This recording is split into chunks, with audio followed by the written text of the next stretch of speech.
So as a disgruntled Note user, you could say that I'm a little bit hypercritical of Samsung these days, right? The Note 10, the base Note 10, while while I have my issues with it, it's a really good phone still.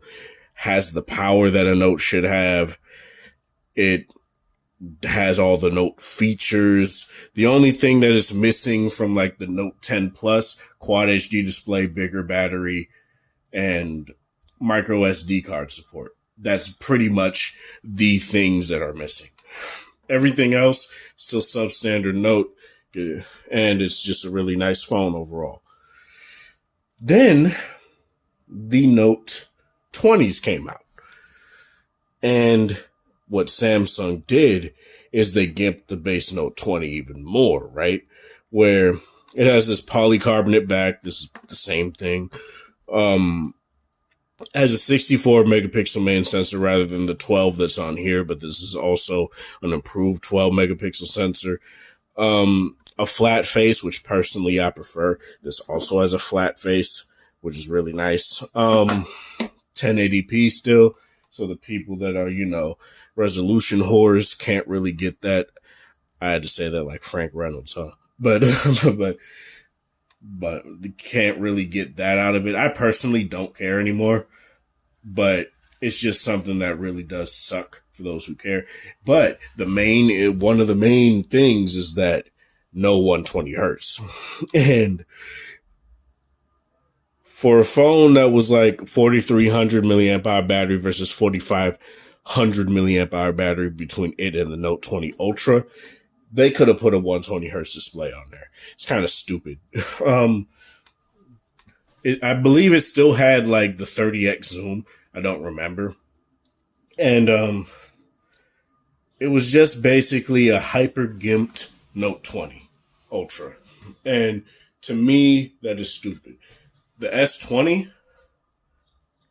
had Quad HD display, 120 hertz, and it had the same camera setup as this. The S20 Plus was basically just a bigger phone, bigger battery. And I believe that has 50x zoom or 30x zoom. I don't remember. Don't have those phones, so I don't know.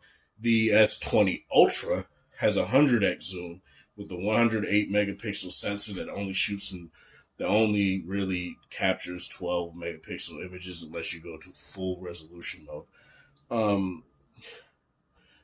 But the space zoom is really nice. This phone convinced me of that.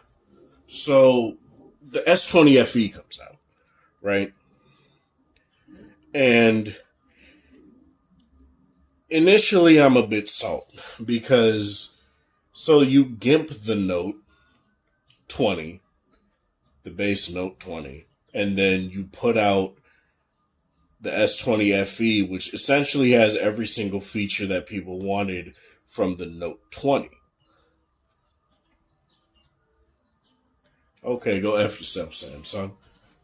So, what I do is I get a Note 20. I get an S20 FE in this very nice, very clean red color that shifts in different shades of red in the light. Obviously, I have an overhead lamp on right now, so you guys can't really see that all that well. But this is a really nice color. Aluminum frame, which is very nice and cold to the touch. The polycarbonate back is not a deal breaker for me. It's very nice. I much prefer it to glass. It actually made me like almost be contempt of not getting a case, but the camera bulged, so I had to get a case. So let's talk S20 FE in my, I believe, 2-3 weeks I've had with this phone. I really, really, really like this phone. I really do.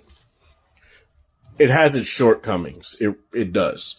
But for what I use this phone for, it's a monster for gaming. It's a monster video editor and renderer. It's as a really good camera.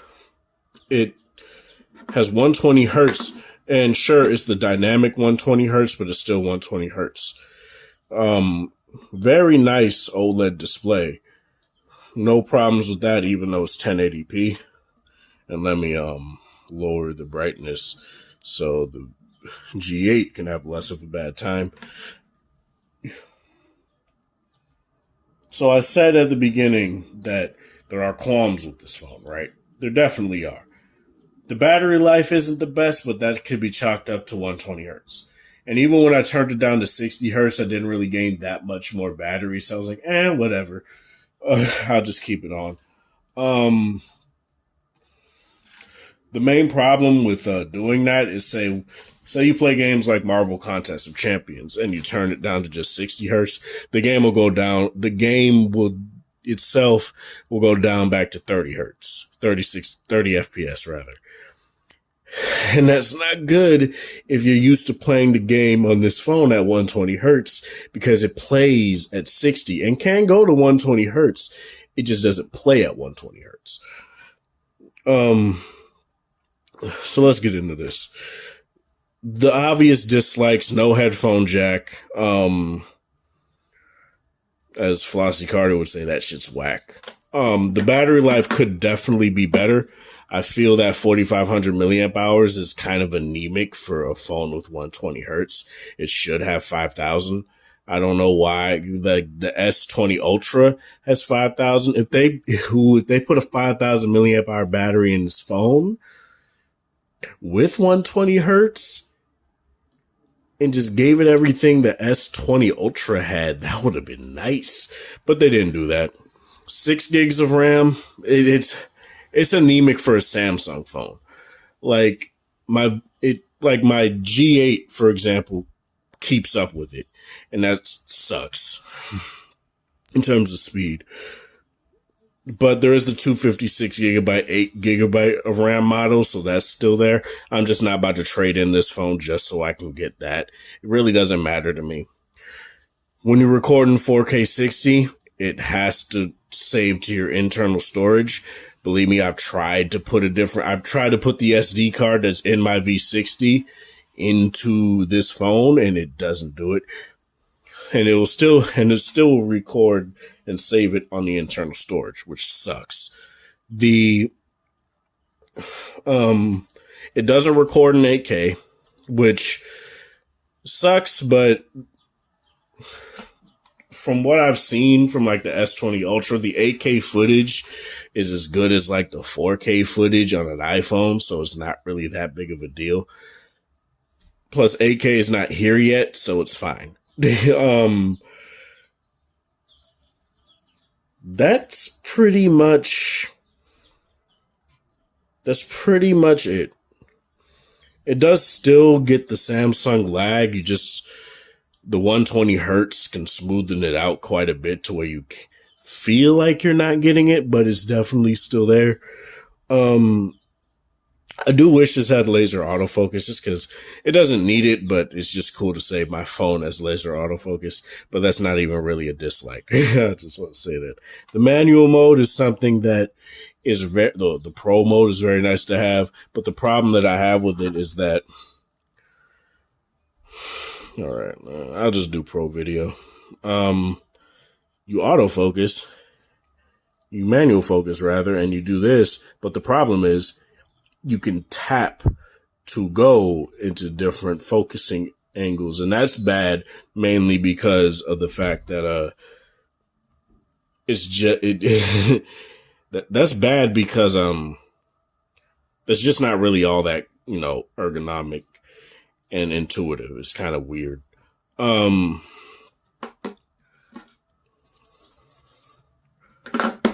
What else?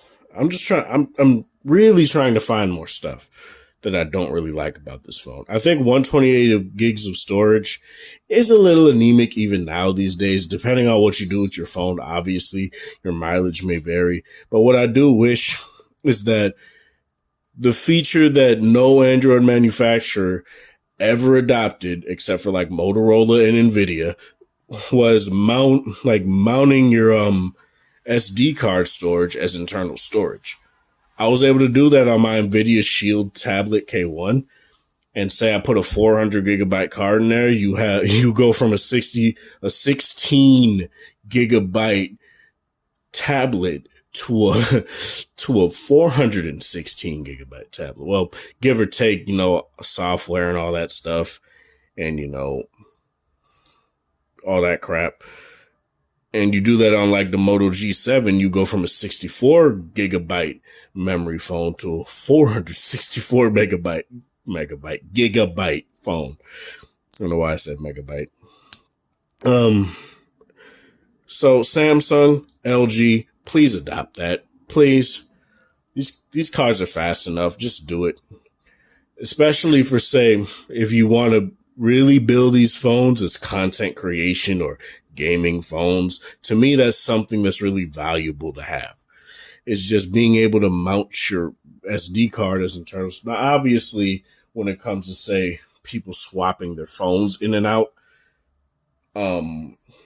typically how I do, but I tend to keep my phones, so it's going to be harder for stuff like that, but give it to the option for the power users. Put it in developer options or something so that we can get that sort of option. The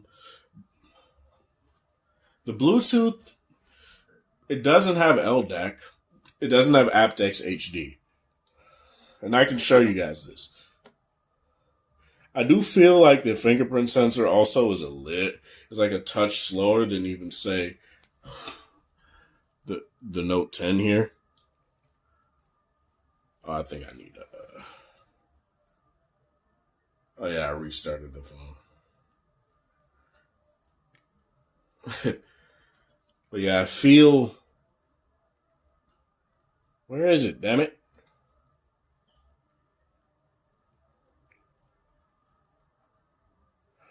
Yeah, it feels a touch slower sometimes, but it's not that big of a deal. Developer options. Let me go to Bluetooth. Bluetooth audio codec. Oh, it does have LDAC. It just doesn't have aptX HD. Okay, so look. Audio codecs. aptX, LDAC. V60. I wish it were easier to get to developer options. Where is it at? Right here. SBC, AAC, aptX, aptX HD, LDAC, scalable codecs and stuff like that. That's really nice.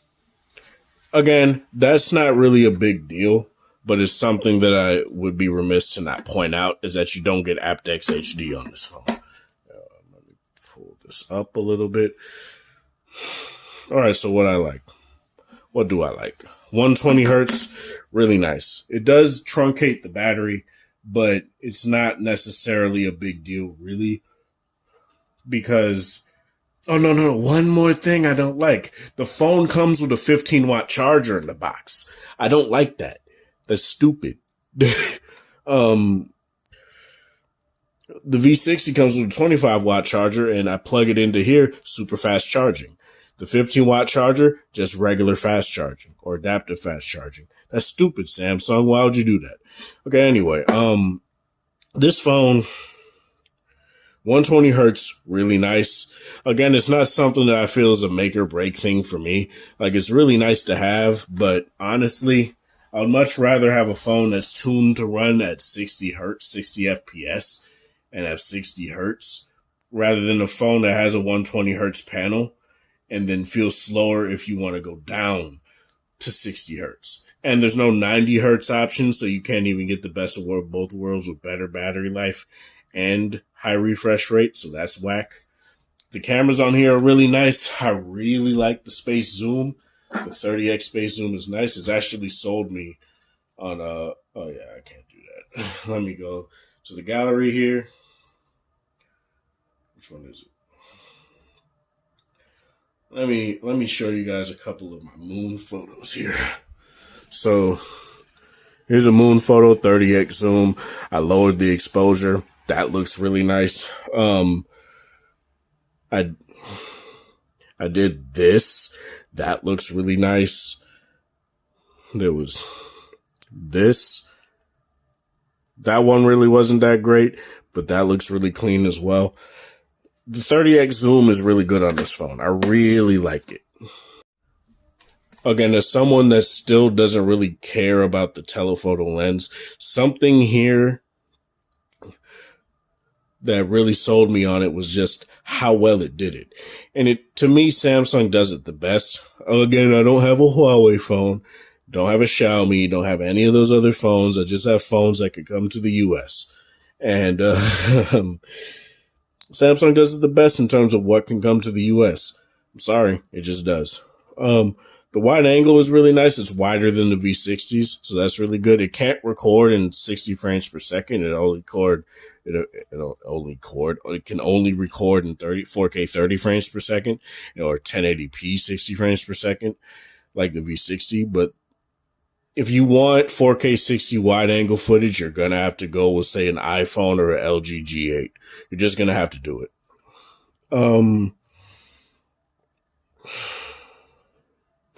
What else? In terms of like low light camera performance, is really solid. It's no V60, but it gets the job done when you want it. I don't use night mode because I just don't like the effect on any phone, really. The only one that I've been like fine with is like the V60 because it doesn't try to make a dark scene look like midday or like late evening. So that's really good. In terms of the durability factor, like I said, the plastic doesn't really bother me. It doesn't feel like crap. It's not the Samsung of old plastic where it just feels like ass when it gets into your hand, and it looks like ass when you put it down because all the grease from your hand has gotten onto the phone. It's been very good and not really maintaining a whole bunch of like oil or grease from your hand. Plus, this red is really nice. This cloud red looks really nice. The fast charging is really nice on this phone as well.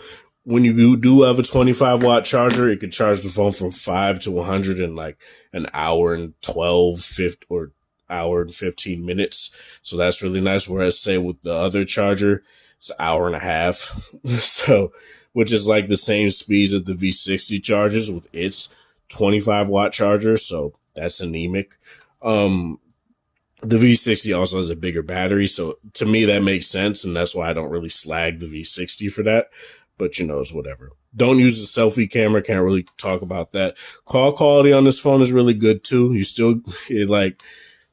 On Google Fi, it's been really good. I'd never really have any issues. 5G is really fast. It's quality. Don't really have any issues with it. It's an unlocked Samsung phone, and Samsung is by far the best right now, aside from Google, with software updates up to 3 years. You get your updates fast. LG has been catching up. They've been doing really good. I got an AT&T SIM, put it in this phone.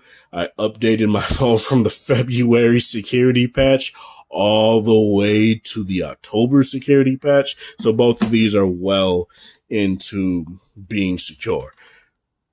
But Samsung has 3 years commitment. I don't know what LG says. And there's I forget what other companies are like saying, oh, it's just 2 years or 1 year. But it's just like, yeah. Like the OnePlus Nord, the N10, the Nord N10, for example, is only getting Android 11. Really, OnePlus? Really? Like, whereas the OnePlus 6T, its last update is going to be Android 11. And it's been out for almost 3 years. But whatever. Video recording on this phone is really nice. You can record in 4K 21:9.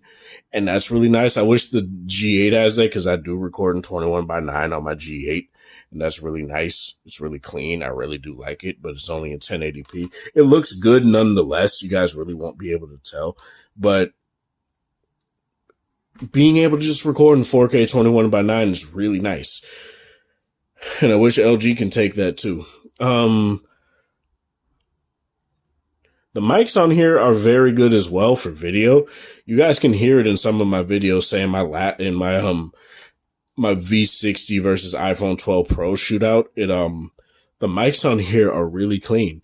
They really are. They reduce noise, but not to the point where the background sounds jarbled, and that's really nice. Whereas the iPhone, when you have really aggressive wind, you just can't hear yourself. You just can't hear yourself talking. The V60, it'll do good, but the problem is that they have hyper aggressive noise reduction, and it just isn't all that great. But when you're in an inside situation like this, you're gonna be totally fine.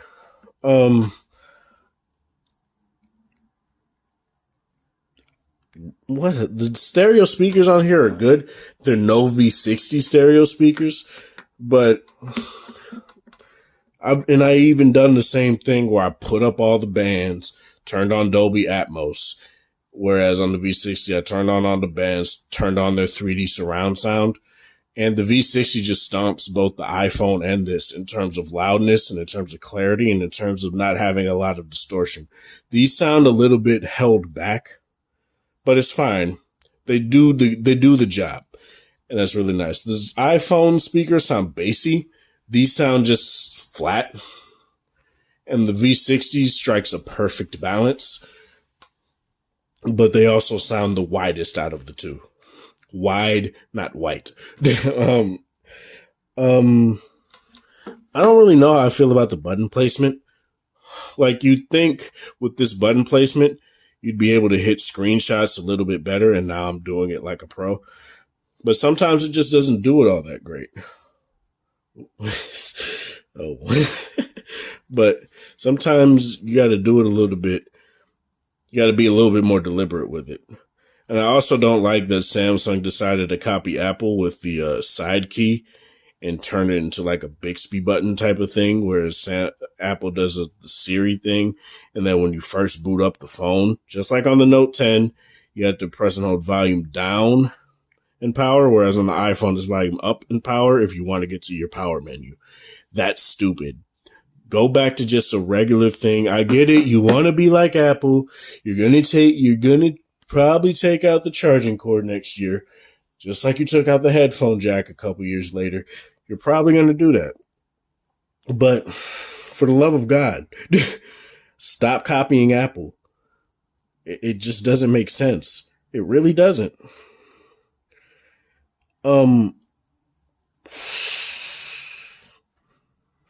Yeah, like I said, call quality on here is really nice. I haven't really had any dropouts for the few calls that I make on phones these days. The haptics on this phone are really good. When you're in the camera app, just like the V60 and just like the iPhone, when you when you scroll through things, the vibration will go with how you scroll and stuff like that, which is really nice.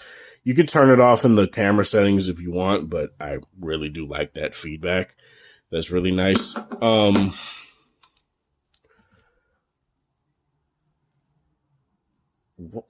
trying to think of what else. Headphone performance is good. Like, when I do connect, say, my short tapes to like the Google Pixel USB-C dongle, they sound good. They do produce really good sound, but the problem is I'd rather just have a headphone jack, and you guys can do it like that, but it's whatever. Dolby Atmos is good. Like, I don't really, people say, oh, it's a game changer, but it's like, it's good. Like, I don't really feel, it doesn't feel like it does what the V60's 3D sound engine does. LG took a lot from when they were using DTS-X and implemented it to, this phone. And they cut costs by, removing that sort of certification and not having that feature. But the 3D surround sound is very good still. But in terms of what this phone can do with its audio, it's good. I don't really see any problem with it. Other than the fact, like I said, no headphone jack. And like Flossie Carter would say, that shit's whack. You still get IP68 water and dust resistance, which is really good. Bluetooth, I haven't had any dropouts. I don't really have any dropouts anymore, so that's really good. Sorry for that burp. That just came out of nowhere. Um, in terms of like battery life, standby time, when I'm like on when I'm going to work, right? And this is something that I always tend to talk about. Take it off the charger, 100, go. Like, I go and start walking. I get to the light rail, 99%. I get to work, it may be on 95%. But by the time I get off work, it still has like 70% battery life left. And I still could use the phone to do other stuff until I decide to charge it again. Like, for example, I haven't charged this phone today. And let me actually see what my battery life is. I've only had 2 hours, 20 minutes of screen on time. But to be fair, I wasn't using this phone to like listen to podcasts and stuff last night. I was using my V60. So like 10 hours, 36 minutes of like overall time. And standby time on this phone is really good. Um, especially if you just turn all like, especially if you turn off Wi-Fi and data and all that stuff, you will get very good standby time. I really don't have any problem with that. I let this sit for like a couple days and like with very minimal use, and it still was. By the time I picked it up, like the second day, it was still on 80%. That's very nice. But yeah, to me, this is a phone that's a very good all rounder. Right? It gets the job done. I don't necessarily think it's the best at everything, but it gets the job done in a lot of ways. And it honestly was a very good workhorse phone overall. It's big enough, especially for my huge hands. Whereas the iPhone 11, iPhone 12 Pro actually is pretty big. It's big enough, but I still feel like it's too small. Whereas this is like very much the perfect size for my big hands. And the V60 obviously is the phone I prefer in terms of how big it is, because it just feels like it feels like a phone made for me. But this phone is totally fine in terms of how big it is. I don't really have an issue with it. Um, what else? I'm sorry, I'm really trying to think. I'm really trying to think if there's anything else. I guess I could just bring up the 4K video render times here because that is indeed important in how I benchmark these phones. Like, there were times, like in Power Director in particular, when you put it down to 720p, it smokes both. It smokes both the V60 and the iPhone 12 Pro. It has 6 minutes 40 seconds. V60 7 minutes 50, and the iPhone 733. But the problem is I had to go down to 1080p. When I go to KineMaster, the V60 smokes them all in 4K 60 still. But the FE still beats the iPhone. And that's just really emblematic of what. Now, to be fair, people will be like, oh, Luma Touch, though. I'll try Luma Touch when I get my 12 Pro Max, but I can't speak on Luma Touch right now. But in terms of like KineMaster and Power Director, I feel this is a really good phone if you want to start content creation. The cameras are really good. The video output is really good. Like, the only problems that I have with it is that you can't turn on HDR10, which is really weird. You can't do 8K, which is probably just down to the sensor. That's most likely what it is. And that's pretty much all. Like, that's pretty much all it is. It's like, you get good enough battery life while you're using it, and even it tops up fast, and you can say, record like maybe an hour of content, render that video out, edit it, render it out. That'll tax the phone. say your phone may be on 60% with that. You put it on the charger, it'll be done within like 20 to 30 minutes, and you're good. To me, that's something that's really nice. It's really good to have a phone that just can do it all, and it does it all well. Like, not every phone needs to be the best. And I think that's what people need to start saying. Is like, this phone isn't really the best at anything, but it gets the job done, and it gets the job done really well. But that's all I really want to say with this. God, I made this longer than I anticipated. This is Sparta. Thank you guys for watching. Thanks for support. Hope you guys have a wonderful Saturday or whatever time of day it is in the area. Like it if you like it, dislike it. If you dislike it, share it with people that are interested in this sort of content. Thanks for 908 subscribers. I do appreciate that, and have a good one.